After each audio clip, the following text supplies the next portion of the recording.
Why is this? Okay, everyone, we should be live. Yes, Gem Live is live for the first time in my entire channel's history. Why is my name Gem Live and I've never been live? I have no fucking idea, but here we are. There's a few reasons why I wanted to go live with you guys. I'm going to go over the format before we get into the content. If we want to see real fast, so much happened in week 5. These are going to be our topics, or over here. These are going to be our topics for today's video, but I kind of want to go over the format of why I want to do a live video right now. It's for a couple reasons. One is because one of my favorite things about having a YouTube channel is all the engagement, every single comment. If you've ever been on my channel, then you've known. If you've commented, I've usually responded. I take a lot of pride in that, unless you're like, this channel's absolute dog shit. I really can't say anything to that that's very nice, so I just leave it alone. But I will spend hours either really late at night, really early in the morning, just going through your guys' comments. I really enjoy and love responding to everyone. I thought this would be a great opportunity. Oh, we have our first people. What's up, AB? What's up, C Sports? So I thought this would be a great opportunity just to really connect with you guys on a much closer level, and I don't think this is going to be a lot more unscripted. I usually have a ton of script. You guys know I have film. You guys know I have everything. Videos going on in the background. I just have like a few words written up. We're just going to talk about what happened. No Bear stuff. That's okay, though. Oh, we can definitely talk about Justin Fields because that game was very, very interesting. I'll still watch. Don't worry, C Sports. We'll get into some Bear stuff. But this is exactly why I want to do this. I loved your guys' engagement. And also, so much happened this week. I don't know if there's enough time to make a video on every single topic. And I'm sure this is going to be my first stream ever. I'm sure there's going to be a lot of a lot of bumps in the road. See, like right there, I'd be able to edit that out in one of my videos, but right now we're just going to keep going with it, and it's going to be a ton of fun. I cannot wait. So let's get into our first topic of the day, which is something, this did not happen this week. This is old news, but I did not make a video on this. I wanted to so bad. I know this stream is going to get demonetized, and I know this video of Urban Meyer I was going to do is going to get demonetized because I have not a ton to say about it, but I thought this situation was absolutely hilarious, and I really felt for him. So if you don't know what happened with the Urban Meyer situation, they lost. They lost against the Bengals on a Thursday night game, and then he stayed. And I wasn't running in NFL circles. I wasn't with, like, NFL players or coaches or GMs, but they all came and said, it is unheard of for a coach not to fly back. Oops. Sorry. Oh, so sorry, everyone. I think the stream just died. Oh, no, it's still going. Yeah, so it's a big no-no to not fly back with your team, especially after a loss. Well, Urban Meyer did stay back to stay with his grandkids and have some dinner. Well, he goes to a bar, gets really drunk, and at first glance, I was very pro-Urban. When this video came out, I felt terrible for him. I thought he was in a terrible situation because there's a video, he's in the bar, and he's obviously super fucked up. He's really drunk, and this girl, very, like, college age, starts dancing on him. He has a wife, but he's kind of like this, you know, he's like shielding himself. He doesn't have like the spine or like the nerve to like push her off. I was like, dude, like you gotta like just shove her off. But then the alternate angle comes out, and the alternate angle is what we need to talk about. I have it pulled up. I don't think that I'm able to show this because I think they're really trying to get this off the internet, but dude, that is, if you want to look up the alternate angle, you can do that yourself. I am no longer Team Urban. He literally just like, he was all up in her business, and that was so not okay. And what makes me feel even worse is Urban was not in a very good spot to begin with because, one, this Jacksonville Jaguars team won one game last year. And after Urban's first loss, 32 teams in the NFL, 16 of them lost week 1. Urban was one of them. They were already calling for his job, telling him to take the USC job just he couldn't keep up with it. So that was really hard. So he's not in the best light. And with this team, I would be super generous to say he wins 4 or more games. Yeah, I know, AB. It was not a good situation, not a good look for him at all. But winning kind of cures everything, you know? Let's say this happens to Belichick. I mean, stuff not like this happened to Belichick, but think of Deflategate, think of Spygate. If Andy Reid does this, they go out and they go win a Super Bowl, make it to the Super Bowl. Next year, nobody remembers this. Urban maybe wins 4 games this year. This is going to stick with him for a while. And right now, I actually think I have, why have I not been using this picture?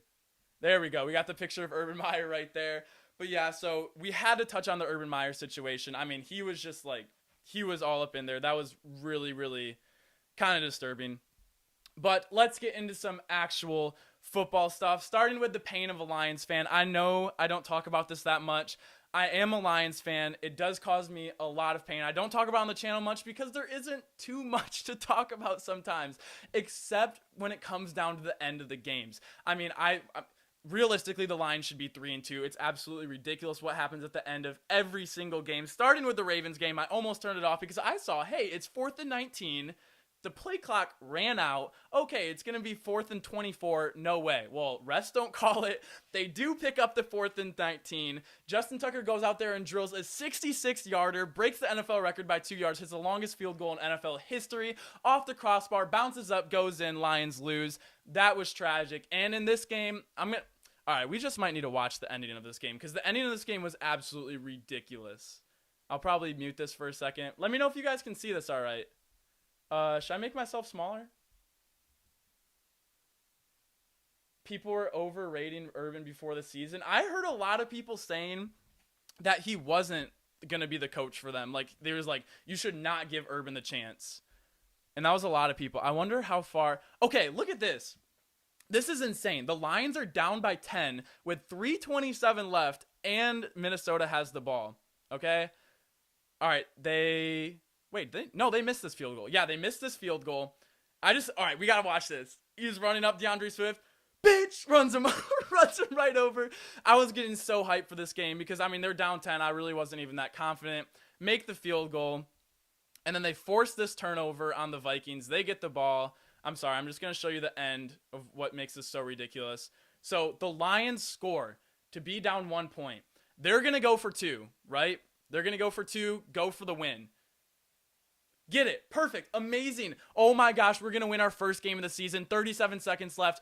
Kirk Cousins decides to turn into Aaron fucking Rodgers with 2 timeouts. Absolutely just shreds us apart with 2 passes to Adam Thielen. There's the first one. Here's the second one. Oh, nope. Never mind. That's where they use their second timeout. 22 seconds left. Absolutely rips it in again to Adam Thielen. You know this sets up a 54-yard field goal, and kickers are not missing long kicks against the Lions. I know this is not how I wanted to start the stream, but I did have to address this for any of my Michigan people or Lions. The Packers game was crazy, though. Okay, I have this right here. Since you are in the chat and since you're being active, we will skip this right now. I don't know about you guys.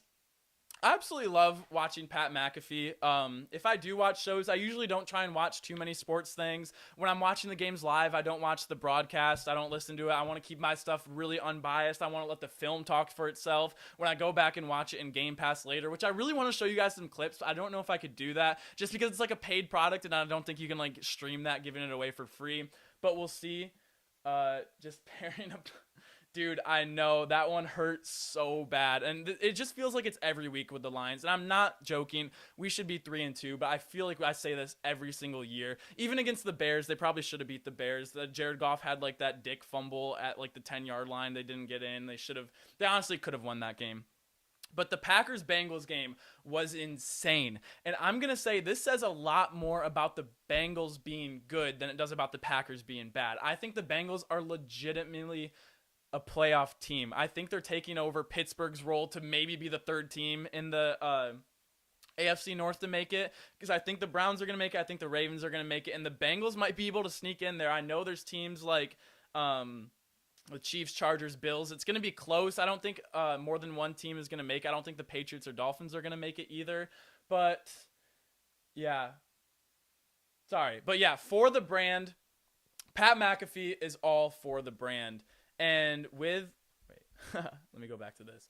So with this Packers and Bengals game, I think there was like 5 missed kicks in like the last like minute in overtime. The Bengals could have won that game like 2 or 3 different times. Crosby, I mean, he always just nails those. I don't know what was going on. I'm so thankful that he got another chance. I really wasn't rooting for a team in this situation. Maybe more so for the Bengals because they could use more wins like that. Just because I do really like Aaron Rodgers. I do like the Packers, but they're going to come across a lot of wins. The Bengals are going to have to kind of scrape for a lot of these wins. They're not the team the Packers are. So them being able to play up to the level, Joe Burrow looks amazing. I don't know what's going on with like his throat contusion. I hope he's going to be okay, but the Bengals and Jamar Chase, I almost didn't even bring up Jamar Chase, but that man is incredible. And if you are watching this and you are one of the hundreds of people to comment on my video. I've made a video comparing Jamar Chase to Justin Jefferson, talking about who can be better. I went on record saying they're absolute two complete beasts.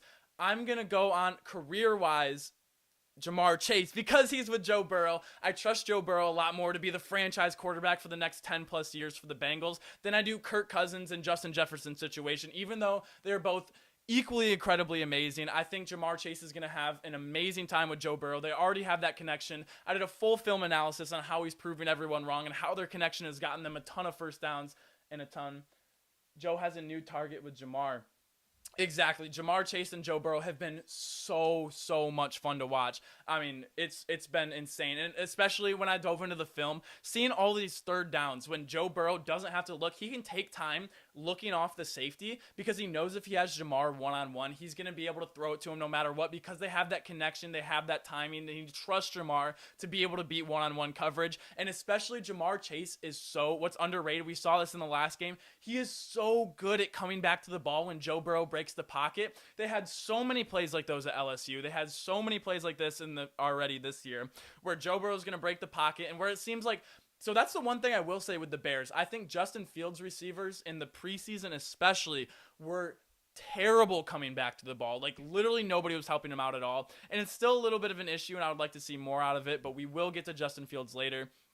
But that is going to be the Packers-Bengals game. I think it says a lot more about the Bengals for the brand. The kickers in the NFL in Week 5 struggled a lot in general. I mean, they had like a really hard time. There was a ton of mixed extra points. Yeah, Jamar is a beast. Thank you guys so much for tuning in. I honestly had no idea how many people were going to come in, if anyone at all. I was just going to kind of go through this list. If you guys come in, chime in anything. If you guys have an opinion, a hot topic, a question, anything you want to throw in, anytime at all, just let me know. But yeah, it was a really hard time for the kickers in the NFL. Let's get to this Browns versus Chargers game because this game was insane. And I actually have a stat. I think it was pulled up on my Instagram. Let me get this. Sorry, I mean, this is my first time live streaming, you guys. There's going to be some technical difficulties. So, entering Sunday, teams were 401-0 in the Super Bowl era when scoring 40 points in a game without a turnover. Now they're 401-1, and that team was the Browns the other day against the Chargers. I just came out with a Chargers video. I came out with a Browns video in the previous week. Very high on both these teams. Hey, super glad you could make it too. That one rad dad. Thank you, that one rad dad. Sorry, I mean, the chat is like really far over here. Maybe I should fix that somehow. But this game was absolutely incredible. People that went to this game, I had a few people message me say they were going to this game. You absolutely got your money's worth. This just showed how good the Browns are and how good the Chargers are. And these teams are going to be exciting for a very long time. Historically, in the past 15, 20 years haven't been that great. I know the Chargers had Phillip Rivers, like the Antonio Gates, like that kind of era. They had a couple of seasons where they were over 10 wins, but really haven't been all that great, really haven't been contenders. The Browns have been as terrible as long as the Lions have been, so I really feel for them. I'm waiting for the Lions term. I'm really on MCDC, so hopefully that can be us in a little bit. But Baker, Kareem Hunt, Nick Chubb, that duo, Odell Beckham back, all the Naganu, like it was so exciting. Great offensive line play, great pass rushing defense, really exciting. The Browns didn't turn it over. They come back, the Chargers come back and rally back for a win. Justin Herbert is insane. I mean, he is instantly coming out as one of the best quarterbacks in the NFL, and he's like, he beat Patrick Mahomes. I mean, he's really going to be starting to put in that level if he keeps up this kind of consistency. AV says the Browns could be very sneaky pick for the Super Bowl come playoff time. I agree. I 100% agree because right now, as their team stands right now, they can go out and beat any team out there. When it comes to playoff games, though, you really need to get after the quarterback. We saw that in the Super Bowl with Brady and what the Bucs were able to do to Mahomes.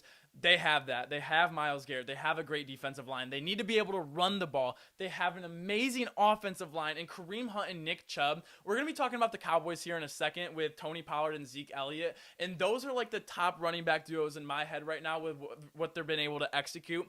Their game plan is amazing. I just saw them mic'd up with Kareem Hunt and Kareem Hunt and Nick Chubb. And it kind of sucks because I do have Nick Chubb on my fantasy team, and Kareem Hunt took some of the touchdowns away from me yesterday. But it's okay. I love their connection is so good. They're just like hyping each other up. They looks like they have so much fun with each other on the sidelines. But yeah, the Browns could absolutely, they could go out there. They have the weapons to swing it around. They're going to have Jarvis Landry back. They have Odell Beckham back. They have Donovan Peoples-Jones. They have Joku. I think they still have Hooper.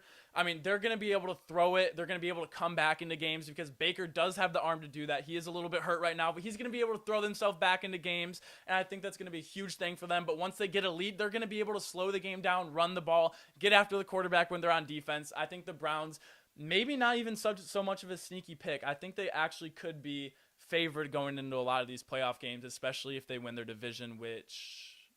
I could definitely see that. And we're going to end talking about, because I don't know how long this is going to be either. I don't know how long it's been going on for right now. How long have I been live for?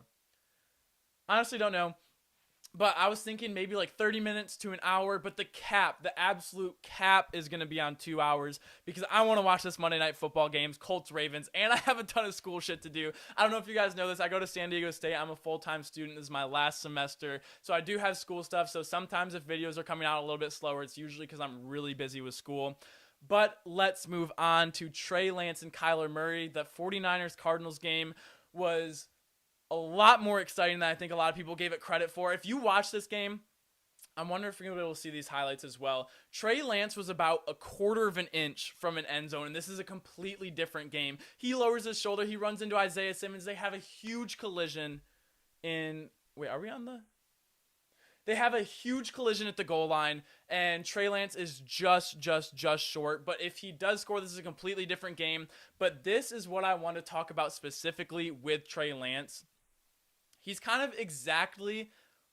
This is exactly why I trust smart coaches. This is exactly why I trust Sean McVay when he made the Stafford trade. I mean, I've been a Lions fan forever, so seeing Stafford for 12 years, I knew what he could do on a field. Going to see Sean McVay trade all these first-round picks for him, I'm like, yeah, it makes sense. This dude's going to, change life for them. But when it comes to Kyle Shanahan, people were questioning him, look at Trey Lance. Look what he could do for your offense. Look at blank. He says, yes, but he's not ready. Yes, but he's not ready. He's not ready yet. Jimmy G's the starter. And that's exactly what we saw from Trey Lance in his first start. We saw some things. We saw him. They have this outside zone. They have the jet sweep run game. But then we have this new element in there when he fakes that, takes it right up the middle, goes for 15 yards, runs something over. And it's like, wow, Jimmy G could never do that. This offense is so more versatile. Or when he has a 15-yard, he puts it on a rope to the sideline. Right. I mean, if you guys saw that throw, he put it out to the sideline where only his receiver could do it. He probably threw it 60 miles an hour. And it's like, Jimmy G could never make that throw. And you're like, yes, you're absolutely right, and that is exactly why Kyle Shanahan traded all those picks to get up to the third spot to go and get him. But then you see these things where Trey Lance goes out there and he throws an interception. He has an easy crossing route. He sails it. He dirts it. He takes a sack when he obviously could have thrown it away, or he had a check down available. And you're like, oh my God, Jimmy G would never do that. And I'm looking...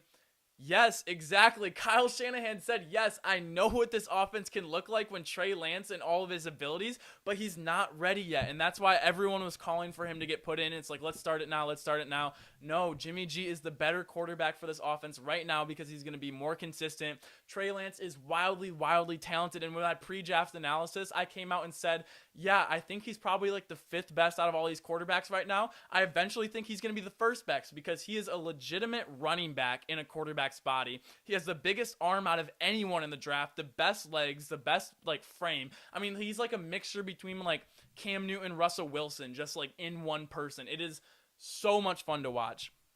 And I know I said this, I was like, he's going to be the best eventually. But he really didn't play that kind of football in college to get him ready for the NFL. I mean, he'd have games where he threw it 8 to 10 times a game. You throw that in a quarter in the NFL sometimes. It's just not that all realistic. Cool stream, Justin Fields looking pretty good out there. Justin Fields did look much better in this game. I really want to go further in to the film after this game because, I mean, I don't know. How am I able to show you guys this? All right, so this is monitor. I'll have 2 games there, 1 game there.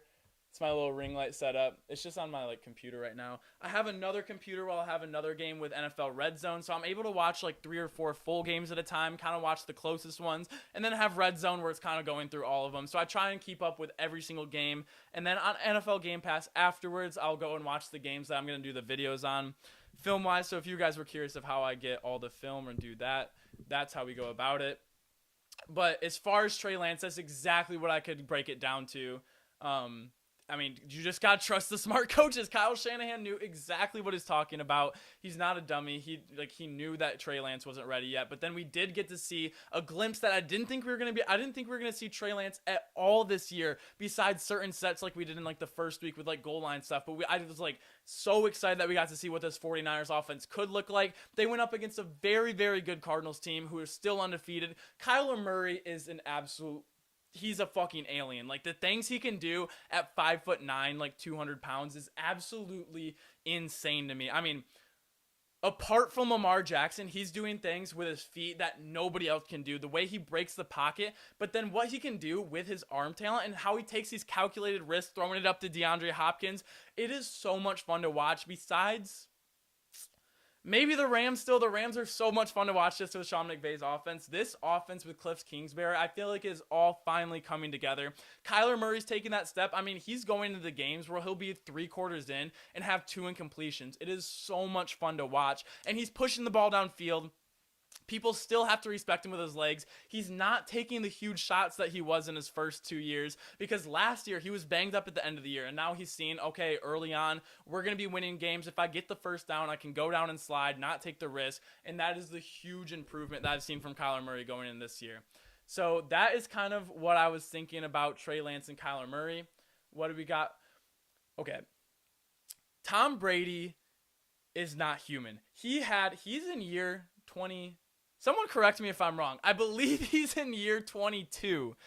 And he just had his first game with like over 400 yards, 5 touchdowns, 0 interceptions against a Miami Dolphins defensive team, Brian Flores-led team that just looked like they absolutely got dog walked out there. I mean, it was bad. Brady, can we look at the stats real quick? It was unbelievable. Where's this game at? 45-17. It didn't even feel like it was this close. I mean, I know they scored some touchdowns late. They had 21 points in the fourth quarter, but it did not even feel close. Tom Brady was 30 of 41, 411 yards, 5 touchdowns, 0 interceptions, and everything looked so comfortable for him. I mean, every time he dropped back to throw the ball, he was under no pressure at all, and he was just picking his spots. I mean, it was all across the middle of the field. He got Mike Evans involved. Antonio Brown looks amazing. Cameron Brate looked great. I know Gronk's not back. I didn't see too... yeah, let's look at the receivers. I don't really remember that much from Godwin. Oh, Godwin had 70 yards. Oh, Leonard Fournette was back to running over people, but Antonio Brown, Mike Evans had enormous... oh, wait, we weren't... sorry, guys, my bad. We were looking at this. Antonio Brown, 7 receptions, 124 yards, 2 touchdowns. Having Brady in my fantasy team was awesome as well. I'm doing a fantasy league with subscribers right now, and I was really letting myself down because I started out 1-3. Now, fortunately, I'm 2-3 right now. Got to get that back up, because if people are coming to me for advice, then I got to pick up my fantasy game a little bit. But anyways, Brady looked absolutely ridiculous. It looked like there's just... I mean, everyone knows this, no signs of slowing down. But after a very, very emotional week coming out of Foxborough, I knew he was ready to come over and take over, because that Foxborough game, he looked so out of sorts. I mean, 20 years of emotion was like poured into that game. He looked so rattled. It looked so confused. I'm so glad Brady won that game. I did not want Belichick to win that game. I wanted Brady to go out there and win it. The fashion he won it, I wish it was like a little bit more commanding. I wish he would have made that field goal. Brady could have gone down with a minute left and scored and won. That would have been so much fun. But yeah, so Tom Brady looked absolutely fantastic. This Bucs team looks like an absolute wagon. The only game where they looked a little bit suspect is maybe the I don't even know, because even like in their loss they didn't look terrible. But yeah, I don't know. So Brady looks absolutely insane. Okay, the Broncos and the Steelers. If anyone's in here and wants to weigh in on this, This is so confusing. These teams I don't understand at all. The one thing I just saw is right before I got in here, like 15 minutes, I saw Juju just had shoulder surgery. My bad, guys. I need to check this real quick. Shoulder. Okay, I had it pulled up. Must not have it anymore. But yeah, I think he had season-ending surgery, so Juju's going to be out. That is a huge miss for their team. I really hate to see Juju like out there. He's a great receiver. So sad to see that. But the Broncos were really, really confusing because they started out 3-0. They looked really, really legit. Teddy Two Gloves looked amazing. It looked like they had the run game going. Looks like Teddy was slinging it all over however he wanted. The defense looked amazing. But then after we go and look at the first 3 wins, those teams were 0-9 after those 3 weeks. So it was really confusing. We had no idea who the Broncos were. They go out and lose their next 2 weeks. But I don't even know who the Steelers are either. The Steelers are equally as confusing because they went out and beat the Bills, who look like the best team in the NFL by far right now. I mean, they are absolutely like, it is not even close. I mean, they were outscoring their opponents like 118 to like 7. It was insane. I mean, they were like pitching shutouts. What they did to the Chiefs, which we're going to go over eventually, I really want to watch. I don't really want to get this to copy strike at all, but I do want to watch a little bit of this game if we can. But what does anyone think about the Broncos and the Steelers? Because I can't tell. The Steelers, to me, they have no identity on offense whatsoever. And what I mean by that is when we think about certain teams and what they like to do. When we think about the Niners, we think about an identity. Their identity is running the ball outside zones, outside speedy receivers, dumping it off, hitting their tight ends, crossing across the middle. We think of the Ravens. We think of pistol. We think of a fullback. We think of heavy runs. We think of Lamar doing his thing. We think of deep shots when they load the box up. They have a clear identity. The Steelers, when I watch their games, it just looks like a bunch of miscellaneous. Like, I have no idea what their game plan is going into the game. Big Ben, I don't think anyone really believes in him anymore. I don't think he's quite as terrible as everyone's saying he is. I mean, he makes some really, really terrible throws, but I don't think his offensive line is doing all that great. I mean, they haven't bought into Najee Harris. I'll watch the games and he'll have some amazing runs and then get absolutely no help by the offensive line. And as soon as a few of those happen, they go completely against the run. They go back to shotgun. They let Big Ben. He messes up. He throws a pick. And it just looks so sloppy. And they are completely reliant on their defense. And when their defense can't get it done, they lose the game.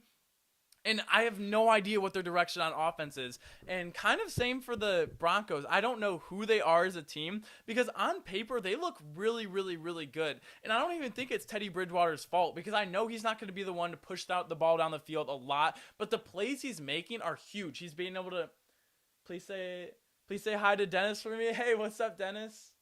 Thank you so much for tuning in. Yeah, guys, honestly, I'll let you know right now.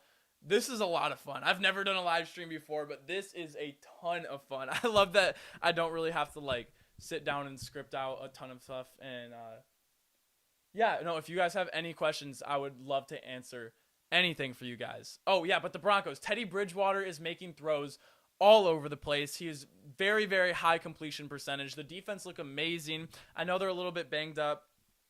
But I don't think that's going to be too much of a problem. The problem is the division and they're in. The Chiefs are now 2-3. We will get to that eventually, but I think they're still going to make the playoffs. But the Raiders, who are the Raiders? The Chargers, we know who the Chargers are. And in this AFC, I thought the Broncos were potentially going to make it even more so than the Chargers were, even though I was really high on the Chargers. I didn't know if it was going to take a full year with Brandon Staley and Justin Herbert. That did not happen at all. The Chargers are an absolute wagon. So now the Broncos are kind of like in this limbo. I think their best bet is maybe to go after Rodgers after the season. Things are going really well in Green Bay, but I still think whoever is going to get Rodgers is also going to get Devontae Adams, and I could see the Broncos throwing everything to go out and do that because I think they have the team that could do that. I mean, they have a lot of pieces there. They have a ton of pieces there. Really, really confusing. These are two of the most confusing teams in the NFL to me, the Broncos and the Steelers, and watching them play didn't make me more confident in either of them or didn't make me feel any which way about them. The whole game was confusing beginning to end. Let's go on to our next topic. when did I start this? I think it's only been like 30 minutes. I don't know if I'm going through these too fast. The Cowboys. I don't want to say it. I don't know if my friend's watching right now who's a big Cowboys fan. The Cowboys are legit in a lot of ways. And if you are watching right now and you want a sneak peek for tomorrow's video, after this, I'm going to watch the Monday night game and then I'm going to finish. I almost have this video done. I am doing a Trayvon Diggs video and going over how he's become one of the best cornerbacks in the entire NFL. But not only Trayvon Diggs, but this offense has finally figured it out. Back to their 2016 year where they were 13-3, made the playoffs. They looked amazing. We had rookie Zeke, rookie Dak, and it was all Zeke Elliott behind an offensive line that was amazing. Picture that team. Zeke Elliott, maybe not full form, but he looks so much better. And like I mentioned, Kareem Hunt and Nick Chubb, Tony Pollard and Zeke Elliott are the thunder and lightning combo that this Cowboys team desperately needed. I was pushing for Tony Pollard to get a lot more carries just because Dak Prescott had the offensive line. He had the protection. He had Michael Gallup, Amari Cooper, CeeDee Lamb, Dalton Schultz, which I called before the season even started was going to have a breakout season. If you didn't watch that video, that's a sleeper video. That video is really good. But so they could run like a college offense, literally 4 wide receivers, 3 wide receivers and a tight end. And Tony Pollard would fit those creases amazing because he's be able to get to the outside when the field spreads out. The holes are going to be a little bit bigger. He's be able to get to the second level faster. That's all I was pushing for. But then Zeke Elliott comes in. It looks like he lost 10, 15 pounds. It looks like he's running with a purpose now. He's just not putting his head down like, oh, I'm going to get 3 yards the hard way and just get stuffed for nothing. The offensive line is finally healthy. Dak Prescott looks better than ever. I mean, when we looked at him last year, I mean, we were like, he was on pace to throw for over 6,000 yards, which would have broke the record by like 500 yards. He was putting up ridiculous numbers. They had a really shitty record because he was all in the third and fourth quarter in the second half. This year, it is happening all 4 quarters. He is in control of the game. He is becoming one of the best deep ball throwers in the league right now. His accuracy, when you watch the ball placement and everything, and he leads this offense, he's probably, I think Brady won. I'm thinking about leadership right now. If you guys can think of anyone that's going to be a better leader than these guys, probably Brady won. Really, really want to put Mahomes up there too. Dak, he's a top 5 leader to me. I see every single interview with that guy. Watching Hard Knocks, they rally around this guy, and that is a team I believe in. And it's not only on the offensive side where they have the thunder and lightning with Zeke and Tony Pollard. They have Dak Prescott playing his best football he's ever played in his life. The offensive line is healthy and playing really, really good. And where they are hurt, I think they had 1 injury. Stepped in and played huge minutes, looked amazing. They have one of the best receiving corps in the entire NFL. This defense, finally, Dan Quinn completely changed this defense. They went from a team last year, it feels like they couldn't buy a turnover. Absolutely not at all. It seems like they were always a step behind. Either looked way too simple or it looked way too overcomplicated. They were letting wide open touchdowns go through. It was so hard to watch. But now they're making turnovers like crazy. Trayvon Diggs has 6 interceptions in 5 games. Micah Parsons is flying around. Whether he's playing in the mic, he's playing a stand-up, hand-in-the-dirt defensive end. They've taken out their best players and putting them in the best situations and letting them play. And they are flying around the field. They just got rid of Jalen Smith, but they still have Van Der Esch. They have Neal, Micah Parsons. They have D-Law. I'm forgetting who their safeties are right now. Trayvon Diggs has been incredible, but Dan Quinn has completely gave this defense a purpose and identity. They don't look like they're doing the same thing. They always look like they're on the same page. This Dallas Cowboys team, every single year they say, we're contenders, because on paper this team looks so amazing. And I'm not sure what it is. I don't know if it's Dak Prescott putting this team together, if it's Mike McCarthy and Dan Quinn coming together. This team on paper is finally playing like they should be on paper. So the Cowboys are 100% absolutely legit this year. They're one of my favorite teams to watch, and they're doing it for all 4 quarters, which is what I could not say about them last year because they were getting into 10, 20, 30-point deficits in the first half and having to come back and Dak's getting all these yards. Now they're controlling the pace. They're being able to run it. Did you say the Juju injury? I did say the Juju injury. I couldn't find it. I couldn't find it on my phone. I was looking for it in a second. But was it shoulder surgery? I believe season ending. That just broke my heart. I know a lot of people clown Juju for all the TikTok dances, but the NFL is just better when he's out there. I mean, he brings so much energy to the game. He's a great receiver. Absolutely love everything about him. Super sad to see him down. But I don't know if you were here for the Steelers segment. I was talking about the Steelers and Broncos game and how they're the most confusing teams. Yeah, they're so confusing. That game when they played each other didn't help me either of them because I didn't know who either of them were going into this, and now I still don't know. Just no identity. Herbert on the Bears. Khalil Herbert on the Bears kind of shocked me. He's a lot better than I thought. The Bears' run game has been pretty good. I was surprised at that as well because I would say the biggest problem, and I think any Bears fans that's like has two eyes knows the offensive line is the biggest problem on this team, maybe besides some defensive issues. But it looks like Justin Fields has the potential to absolutely be the best quarterback in Bears history and have it not even be close. It terrifies me seeing how he plays out there because he is willing to go out there and be an absolute warrior. He's going to run the ball. He's going to fight for first downs. He's going to do all of these things. And I'm really, really scared he's going to come down with an injury. I was holding my breath when he went out for like one play. Andy Dalton had to come in, but he was able to come right back in. That scared the shit out of me when I saw Justin Fields go down. But the offensive line, they need to beef that up so bad. I don't know if they want to do it through the draft. It's like spend their next 3 years building through the draft. I mean, first and second round picks, just going for it because I think they have a lot of weapons on offense. Their running backs have looked good. Their wide receivers look good. I know they need some help on defense, but they need to protect Justin Fields because, I mean, I was going through Justin Fields' film. I wanted to do another video on Justin Fields, but I feel like I've already done like 3 or 4 in the past month. I might need to wait a second. The Bears O-line is just bad. Yeah, I know, and you are so limited in what you can do when you have a bad offensive line. I mean, look at let me think of a good example. Like if you have a good offensive line, it doesn't really matter who your quarterback is if you're going to be able to run the ball and do play action. That's kind of what I thought the Titans were because I know the Titans had a very good offensive line. They had Derrick Henry, but then Tannehill ended up being a lot better than I thought he was. But all of his passes, he's throwing to wide open people because they have to respect the run because of the offensive line. So if Justin Fields can get a top 5, top 10 offensive line, you were going to see so much stuff happen. I was going through some film of the games where he took a sack. Remember when he took 9 sacks in one game? Yes. Some of those were rookie mistakes. Some of those he could have done something about.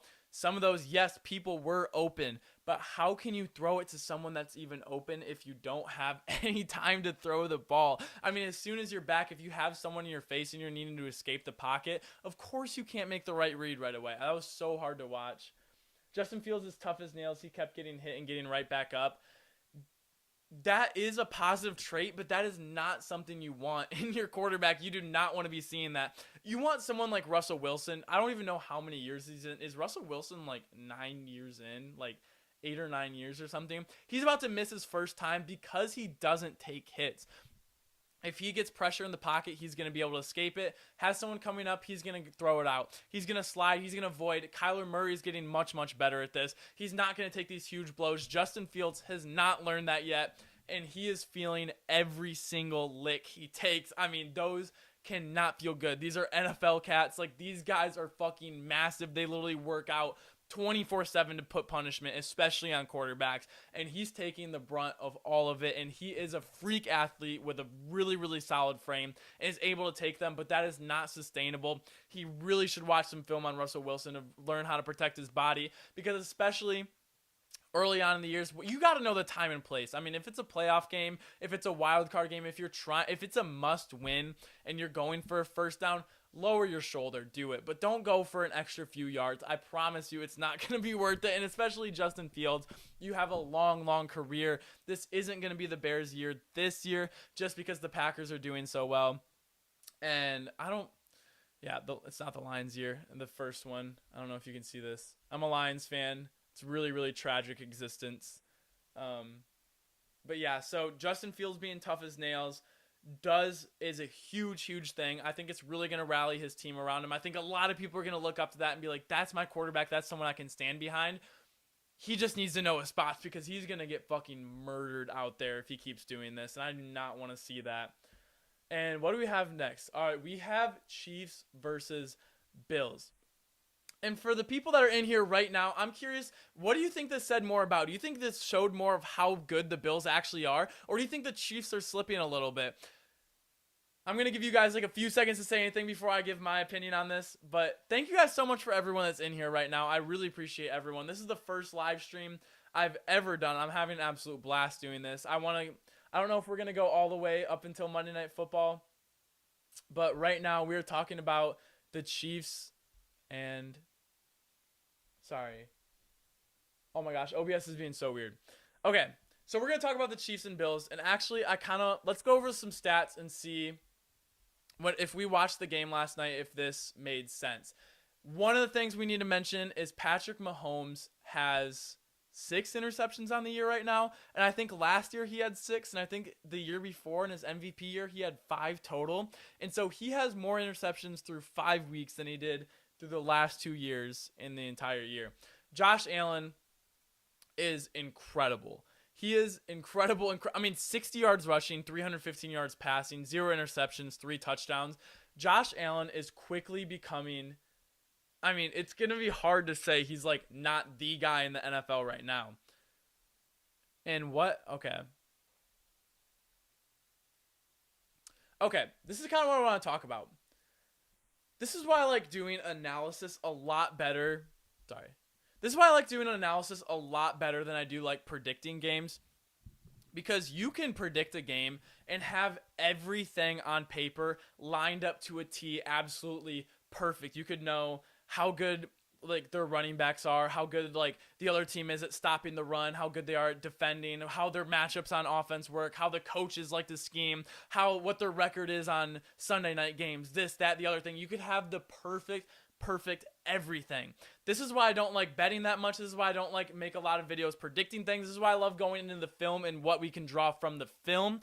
Because what happens, let's say the Super Bowl. Perfect example, the Super Bowl, Peyton Manning versus the Seahawks. You could have everything perfect. You could have done fucking 50 hours of research on this game. Could you have predicted that the first snap was going to go overhead and the safety? What if that happens and then they punt the ball off, the guy muffs it, and then the other team picks it up, they fumble it. Let's say it's 17-0 before the team even really touched the ball. What are you supposed to do with that? Could you have predicted that? Now, there's no momentum. The game plan you had going into the game just doesn't exist anymore. The crowd's not on your side. Maybe your home field advantage completely got away, or maybe it just ignited the other crowd, and you're just like, maybe people get deflated.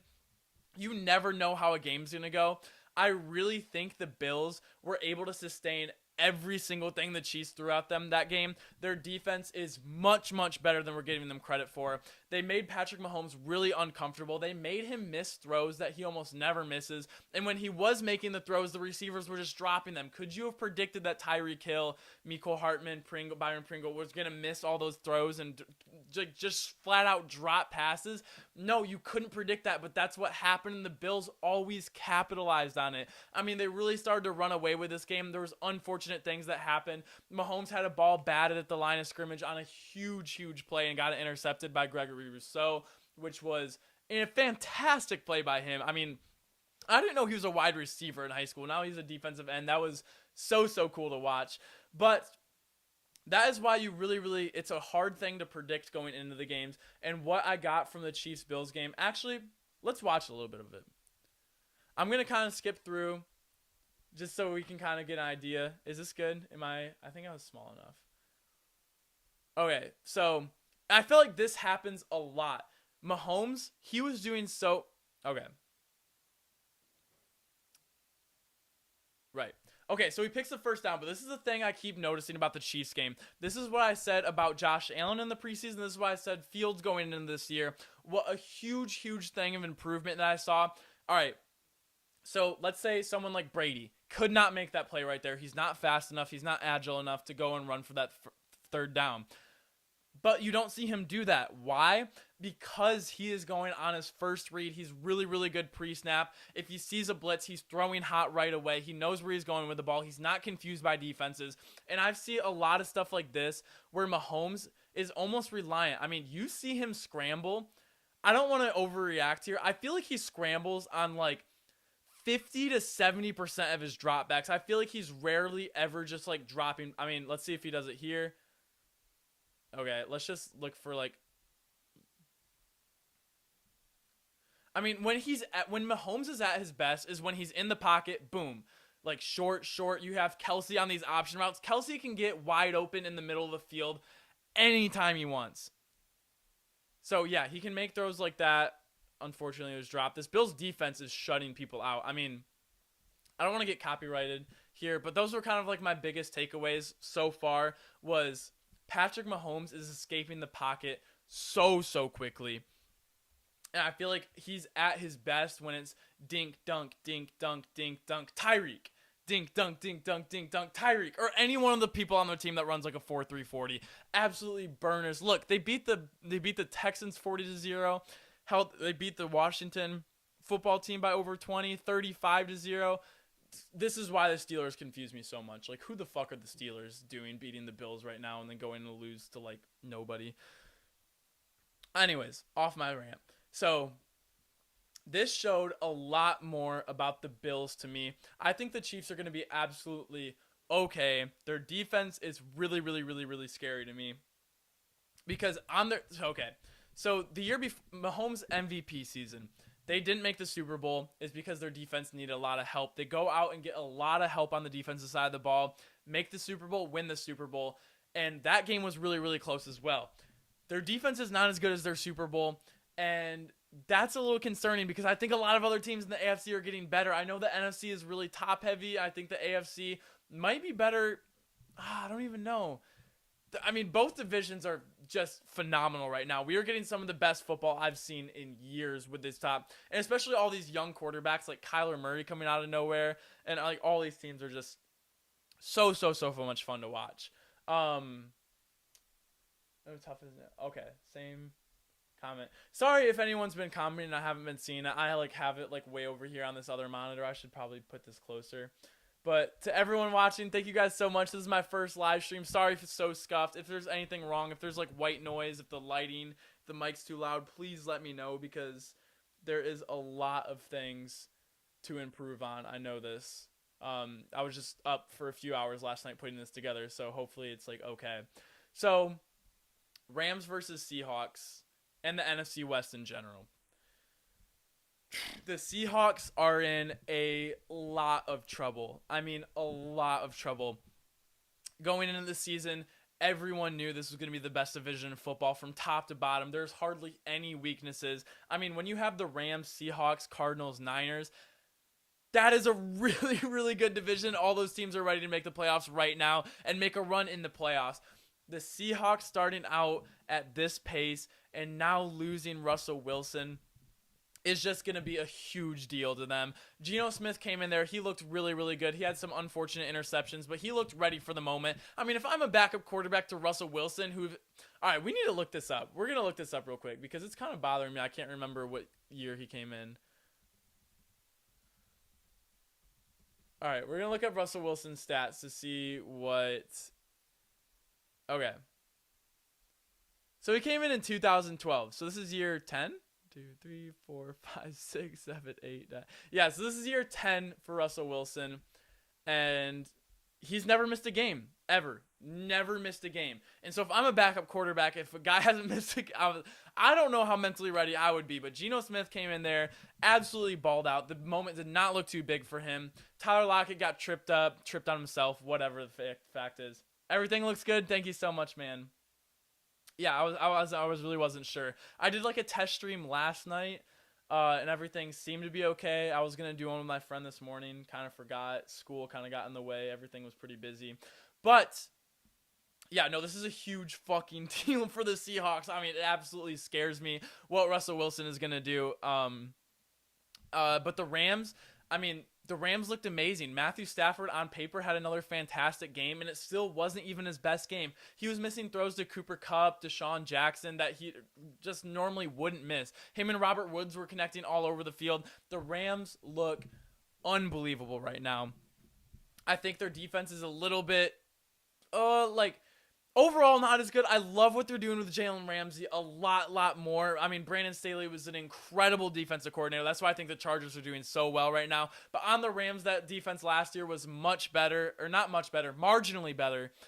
But what they're doing with Jalen Ramsey is so much fun to watch. But then you do see them when they get a little cute, when they put him in the box, when they put him on a slot corner, and someone gets burned deep. It's like, oh, fuck. Like, Jalen Ramsey should have been out there. It's like, well, yeah, but, like, what he's doing besides that is all really good stuff. So I'm having a ton of fun watching that. Matthew Stafford still didn't even have his best game yet. Put up, like, 365 yards, though. Like, just absolutely dominant. This was the Thursday night game, so I kind of forgot the score already. Sorry, you guys. That's the thing with live streams. I know there's going to be, like, some dead time, because it's not, like, 100%, like, scripted like my other videos. And if I ever, you should see, like, guys, recording videos is hilarious. When I'm recording videos and I just, like, start stumbling over all my words, and I'm just, like, start getting all mad at myself. All right, but yeah, what was the... Oh, sorry. 26-17. The game felt closer than that. I mean, this was, almost a week ago now? I'm already forgetting a little bit. But, so, the NFC West is really interesting because I don't know. I'm not sure what the timeline on Jimmy G is, but the 49ers look like a really solid team and look like they can beat a lot of teams. But as we talked about earlier, Trey Lance just isn't ready. This 49er team is going to be the ceiling is okay. So let me know if this makes sense. Trey Lance is a ceiling raiser. So he's going to take how the 49ers are and just make it so much better. They've never been to this level before. I mean, they're going to look like fantastic, and like they're gonna be able to add like this element of the run game. He's gonna be able to make throws that Jimmy G never was. Jimmy G is a floor raiser, so Jimmy G is raising the floor. He's not gonna make that many mistakes. He's not really gonna turn the ball over that much. He's gonna make everyone on the team better, but his ceiling is just not that high. I mean, Trey Lance, his floor is pretty low right now, but his ceiling is gonna push it so high. I feel like this team is gonna be of new heights in just a few years. Really excited to see that. But now with Russell Wilson going down, I'm pretty confident saying that it is going to be a two-man race between the Rams and the Cardinals, and I cannot wait for them to face off again. When is that? Sorry. I mean, as long as we're just like hanging out, talking football, shooting the shit, I feel like we can be looking up stuff. So let's look at the when do the Rams and Cardinals play again? They will play December 13th. Wait, is this at? Oh, this is at Arizona. So I don't know for any of you that are still here. I live in San Diego, so I really want to catch a Rams game or a Chargers game. I don't think they play each other this year, do they? I am not sure. But yeah, so December 13th. Cannot wait for this game. I don't see the Cardinals going 17-0. They're going to lose eventually. I just don't think it's like that. But I think what we are seeing is not a fluke at all. Kyler Murray last year was my MVP candidate just because the step I thought he was going to take, he's taking this year. Cliff Kingsbury, I have a whole video on this if you guys want to check it out. I talk about how Cliff Kingsbury is finally, because they brought him to be this offensive guru, and I felt like he was doing his guru shit last year at all the wrong times. His management was really bad. I thought he was on the hot seat just because he was way underperforming with the roster he had. Well, Kyler has gone on to take that step, is way more understanding of the game, I think, in general, more understanding of defenses, how to throw short, how to pick his chances going long. DeAndre Hopkins, AJ Green has been a great addition. JJ Watt, even though he might not be filling up the stat sheet like he normally does, he's enforcing in there. Chandler Jones look amazing. This Cardinals team is legit the real deal. I cannot wait to keep watching them. They are going to lose eventually. I don't know what, I don't think they're, but I think the Rams are going to end at the top of this division. I don't see the Rams losing that many games, to be honest. I think Stafford is just going to get better and better as the games goes on and gets more comfortable. I mean, we have to think this is their first season together, you know? Like, that doesn't really happen. I think we got, like, a little bit washed, or not brainwashed. We got, like, used to, like, Brady winning a Super Bowl right away with Arians. Brady and Bruce Arians were struggling really, really bad at the beginning of the season. They didn't like turn it around till like week 8 or something like that when they started to go on their run. I mean, they went off from the jump. Like Matthew Stafford's second ever throw was like a 76-yard touchdown. I mean, they've been running from the very jump. What we're seeing is not normal, and they're only going to get better and better. Cooper Kupp is ridiculous. He is absolutely insane. The only thing that worries me a little bit is their running game. I think they still have Sony Michel healthy, who I picked up in fantasy because I thought he was going to have a little bit bigger games than what he has been having. Sorry, I keep forgetting to check chat. Oh, looks like we're all good. But, so that's what I think about the Rams and the Seahawks. And the NFC West is going to heat up. I cannot wait for the next Rams-Cardinals game because I think that will be the game of the year going in. But these games this weekend were absolutely fantastic. I had so much fun watching them. I know we really didn't cover the Bears and Raiders all that much. That's just because that was one of the games I was probably watching the least of, just because, I don't know, there was other games on that were like pulling my attention more so than that one was. Titans, oh my God. If you guys missed the very beginning of the stream when we were talking about Urban Meyer, if you guys comment if you know what alternate angle I'm talking about, because I was literally team pro Urban, and then he just like finger punched this girl's fart bar. He owns this. He literally owns this bar, and he's like you have like Urban. I don't know how dumb or how drunk he was, but how can you not think someone's gonna record you? Like, how can you think you're gonna get away with anything? You literally just were on national TV for a Thursday night football game. You don't think people know who you are? You own the place that you're at. People are going to be recording you. What are you doing? That's why I think he was so dumb, and I think it was just a lot more boneheaded than people ever thought. Okay, Jets-Falcons. I'll be honest. I'm Pacific time. This game started at 6:30 in the morning. I was a little bit hungover Sunday morning, so I was not up for this game. This is for sure going to get demonetized, but I don't care. I'm just having fun hanging out with you guys. But yeah, I think we pretty much covered most of the games besides this. Honestly, you guys, this has been so much fun. I didn't know how long I was going to stream for. I think it's been about an hour right now. I could see this being like a bi-weekly thing. Just like maybe like recapping the week. Maybe like a Thursday night leading up to the Thursday night football game. Like kind of predicting all of like the slate of games like going ahead of time. Kind of going over the matchups. I know I talked about how I didn't like doing that all too much, but I think that could be a lot of fun. It's just like a really good time to go out and hang out. Like right now, I'm just like guys, this is so much fun to me. I know I have so much school and stuff. I have 2 exams this week. I have a huge assignment due, but I'm going to be watching all the football games. I'm going to be working on this whenever I can. I just like really, what your guys' support has been so incredible throughout all the videos. And if you guys came to this live stream, thank you so much. I've had so much fun doing this. Let me know if you were watching this after the fact and happen to be watching this whole thing, which is insane. I have no idea why you'd be doing this. I'm going to be working on the stream. I'm looking at the setup right now. It is so fucking scuffed right now. Like this is like Times New Roman font. Like I don't even know if that's the right date. But yeah, honestly, it's just been so much fun. Thank you guys so much for checking this out. I really hope we have an hour and 15 minutes till the Monday. Oh, let's talk about that. Let's talk about the Ravens and the Colts. What's the spread on this? I don't even know if I need to know the spread. I think I have the Ravens in this game. I hate this matchup for the Colts. I think this is going to be, I honestly don't think it's going to be that close of a game. I think the Ravens are going to be able to just kind of, I don't know, like everything I've seen from the Ravens this year, I think they're going to be able to run, kind of do whatever they want on the Colts defense. That hasn't been as good as I thought they were going to be. The Colts offense has been very suspect. I mean, they did get their first win against the Dolphins. Now, kind of looking back at it, I think the Dolphins are kind of dog shit right now without Tua, and just their defense looks like they have no motivation at all. So I really don't think the Colts are going to be all that this year. I really don't think they have a ton of motivation. I think the Ravens know that they're in a highly competitive division right now, and they need to win every game. I think Lamar has been playing huge in the big-time games. What he did, this is why I think he had a breakout game against the Chiefs. He was in a big-time moment. I think he absolutely killed it. And I think going into this is going to give him a ton of confidence. I like the coach quarterback combination better for the Ravens. I just don't think this game is going to be all that close. I think I'm going to probably be able to turn it off maybe around mid third quarter. If I'm wrong, this is exactly why I don't like to predict the games all that much, because, what if Lamar throws 3 interceptions in the first half? Maybe everything I said about the Colts and the Ravens so far has been 100% true. I don't think anyone's going to really disagree with that.